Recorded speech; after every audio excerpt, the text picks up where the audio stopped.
Hey everybody, welcome back to the channel. Today I'm going to be going over the Fletcher Rifle Works Permian 30 caliber suppressor. The guns I have in front of me first are a Ruger American Chamberlain 300 Blackout. We're going to test some subsonic sound performance with that gun. I have 11.5 inch 5.56 right here. This one is a three-way position, if you know what I mean. And by the way, every one of the guns in this video, of course, is 100% legal to own, regardless of constitutional rights and everything. This one is on my SOT, and this one is a personal Form 1 SBR of mine for reference. This one is a 12.5 inch 7.62 by 39, so kind of an interesting one. Kind of simulates, you know, what an AK-47 with a shorter barrel would sound with this suppressor. The Fletcher Rifle Works Permian 30 is a awesome suppressor for the price. We sell these at our store, Shooters, Texas, located at 11295 County Road 346 in Terrell. 30 caliber suppressor, full auto rated, no barrel length restrictions. That is a very bold claim from a suppressor company. So there is stuff that we call, you know, common sense, right, when it comes to gun stuff. So I highly recommend you don't run a FRT or full auto that is less than probably 11.5 inch barrel, simply because of all the unburnt powder you were just putting inside of the suppressor. You're going to see erosion on all those baffles. I don't care what that suppressor is made out of, over long term you're going to see some erosion. Cool thing about Fletcher Rifle Works, they have a lifetime warranty on all their suppressors, so if you screw something up, hit them up, they'll get it taken care of for you. Now if you intentionally do some damage to it, don't be surprised if you get a charge for that. But if it is any sort of mechanical defect with this thing that happens over time, they're going to take care of you on it. From what I can tell, this one has 8 baffles, including the end cap. There may be 9 in there, but I'm pretty sure there's 8. Stainless steel can. The baffles look really good in there. You know, they don't look too thin or anything like that I've seen on some other suppressors. One thing about this suppressor, I look at it as a pro, some people look at it as a con, is when you buy it, it doesn't come with a direct thread hub of any sort on the back. I don't have a problem with that because you don't end up with spare parts that you don't need. So when you buy this thing, you get to choose, regardless of what suppressor mounting system you have, you get to choose that, buy it, and put it on there instead of having a direct thread hub that may be useless to you if you're already invested in an ecosystem for mounting these things. We're going to shoot it a little bit on these, see what y'all think about it. I'll give my honest opinion with my decibel readers I have for ears. I've shot a lot of suppressed 300 Blackout with a bunch of other cans, so I will 100% be able to tell you if it is quieter or louder than some of the other suppressors we've tested. Let's go out and shoot these things a little bit so we can get y'all some data. Alright, so the first one we're going to be shooting is going to be the 300 Blackout with the Permian 30. I've got 220 grain subs, I think is what they are. Super quiet. I'm going to put a few rounds on the paper targets just to get those dirt impacts. I'm going to put my last one on the steel. Pretty dang quiet.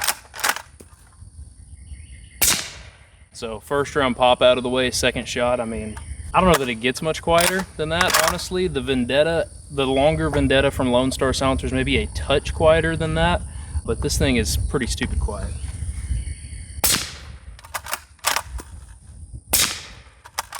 So the very last one I'm going to put on the steel target over here, just so y'all hear how much louder a steel impact is versus the shooting at paper. That steel is way louder getting hit than the actual gun going off. Okay, so the next host we're going to try out is a 12.5 inch 7.62 by 39. This is a 2-stamp gun, so stamp for the suppressor, stamp for being an SBR. Let's listen to this one. I got my ears in. I may take them out if I think it's safe enough.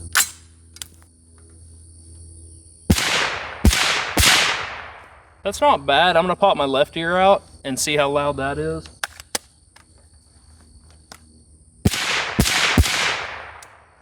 Really doesn't sound bad. I'm going to go ahead and pop the right ear out and see what we think about that. That's not something I'd want to shoot all day long without ear pro on, but if you're hunting with a shorter barreled by 39 or pretty much any shorter barrel caliber for that matter, with that can, it's pretty much hearing safe. I'm going to go ahead and dump the rest of the mag and see what we think about that, and then kind of what my ears feel like after you know, about 15-20 more rounds.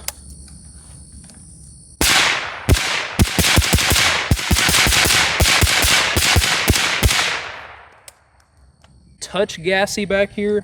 I'm running just a Radian Raptor charging handle, so this isn't like their SD model that has all the holes drilled in it to reduce that gas. Sounds really good. I mean, my ears aren't really ringing or anything. It's a little pressurized.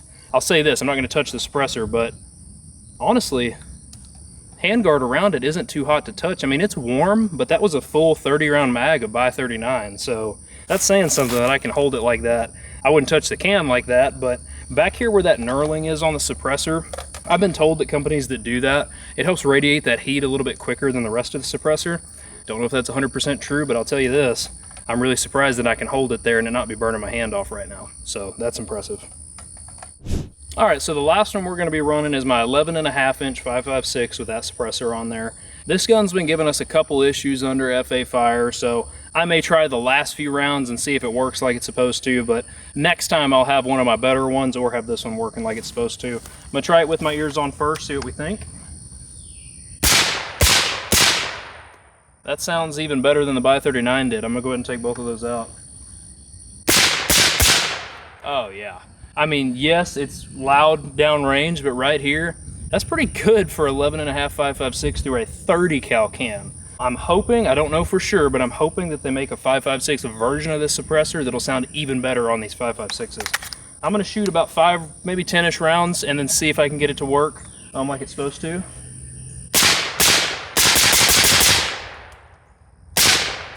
Nope.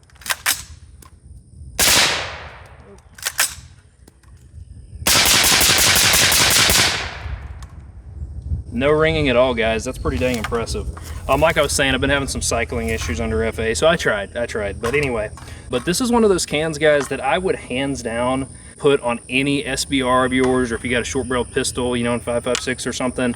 I'm gonna recommend at least 10.5-inch barrel for semi-auto. Don't go any shorter than that. It's my personal opinion. You're not gaining anything velocity-wise or sound-wise, really. It's just gonna be a very unballistically capable round if you're going that short of a barrel, to be completely honest with you. This one's been on this rental gun for probably close to 700-800 rounds, most of it being FA fire, so blast baffle's holding up pretty good, a little bit of pitting, but nothing like just crazy erosion like I've seen on other suppressors. So all right, guys, so final thoughts on the Permian 30. This is the first time taking it out and doing some filming with it. For 600 bucks, guys, there's not many options out there that offer what these do at that price point. So I highly recommend them. If it sounds that good on a short barreled gun like 11.5 5.56 or 12.5 by 39, it's gonna sound even better on your longer barreled stuff, even with the bigger calibers. So what is this can competing with? Currently out there at that price point, the main one that comes to mind for me is gonna be the Polonium 30 from Otter Creek Labs. Fantastic suppressor. That one has some really good belt fed ratings, but it's nowhere near as quiet as this one is. I know it's a touch shorter, but man, that Polonium 30 is pretty dang loud for what it is. When you're talking about NFA items, guys, you want to make sure that you purchase something that you're going to be happy with, because in the grand scheme of things, it's probably going to be yours for life. You're going to live with it, because even though it is possible to sell suppressors after you purchase them, it's not worth the time and trouble paperwork side of things. So we do have a demo model of this at our store, like I mentioned, so come check us out. Check us out on all the other social media pages. Look at our website, check that out. 100-yard rifle range coming soon for our facility, so we're really excited about that. Have a wonderful day, have a wonderful week. Thank you again.